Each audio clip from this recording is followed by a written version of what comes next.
Hi friends, ಎಲ್ರಿಗೂ ನಮಸ್ಕಾರ. ನಾನಿವಾಗ ಗೋಕರ್ಣ ಕುಡ್ಲೆ ಬೀಚ್ ಆ ಕಡೆ ಒಂದು ಹೋಮ್ ಸ್ಟೇ ಥರ ಕಟ್ಔಟ್ ಅಂತ ಹೇಳ್ತೀವಲ್ಲ ಅದರಲ್ಲಿದ್ದೀನಿ ನೋಡಿ. ಇದೆ ಅದು ಬಂದು ಇದರಲ್ಲಿ ಬಿಟ್ಟಿದ್ದೀನಿ ರಾತ್ರಿ ಕಸ್ಟಮರ್ನ. ಈಗ ಇನ್ನೇನಿದ್ರೆ ಇನ್ನು ಒಂದು ಕುಡ್ಲೆ ಬೀಚ್ ನೋಡಿಕೊಂಡು ಇನ್ನು ಸೀದಾ ಇಡಗುಂಜಿ ಮತ್ತು ಮ್ಯಾಂಗ್ಳೂರು ಹೊರಡಬೇಕು. ಇನ್ನು ಬರಬೇಕಷ್ಟೇ. ಬಂದ ತಕ್ಷಣ ಹೊರಡದೆ. ನೋಡೋಕ್ಕೆ ಸಾಧಾರಣವಾಗಿದೆ, ಆದರೆ ಬಿಸಿನೀರೆಲ್ಲ ಕೊಡ್ತಾನೆ ಸ್ನಾನಕ್ಕೆ, ಮತ್ತು ಡ್ರೈವರಿಗೆಲ್ಲ ಮಲ್ಕೊಳಕ್ಕೂ ಅನುಕೂಲ ಮಾಡಿಕೊಡ್ತಾನೆ. ನಾನು ಬಟ್ ಮಲಗಲಿಲ್ಲ, ಯಾಕಂದರೆ ನಾಯಿಗಳಿದ್ದಾವೆ ಇಲ್ಲಿ ತುಂಬ.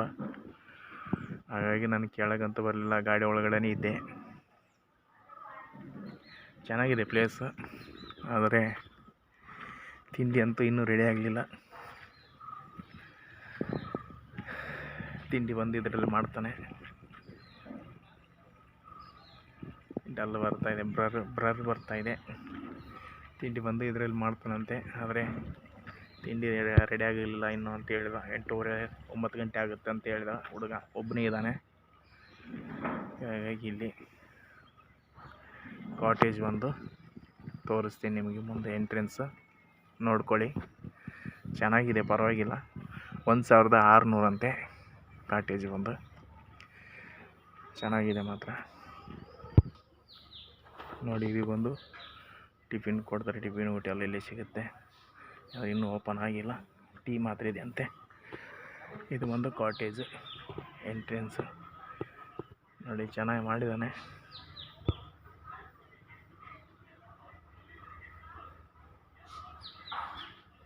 ಚೆನ್ನಾಗಿದೆ. 1600 ರೂಪಾಯಿ ಅಂತೆ ರೂಮ್ ಬಂದು. ಓಕೆ, ಬರ್ಬೋದು ಒಂದು ಸಾರಿ. ಓಕೆ,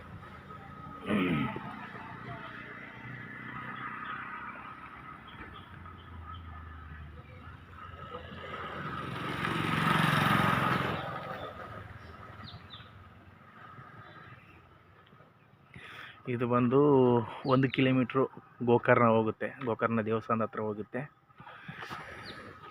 ಇದು ಬಂದು ಓಮ್ ಬೀಚು ಮತ್ತು ಕುಡ್ಲೆ ಬೀಚು ಎರಡಕ್ಕೂ ಹೋಗುತ್ತೆ ಈ ದಾರಿ.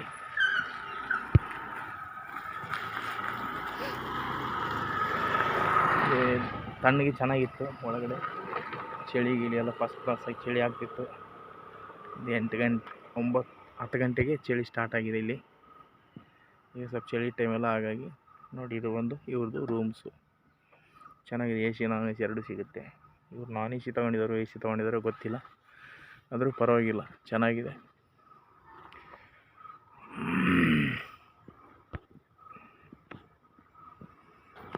ನೀವೇನಾದರೂ ಈ ಕಡೆ ಬಂದರೆ ಇಲ್ಲಿ ಬರ್ಬೋದು.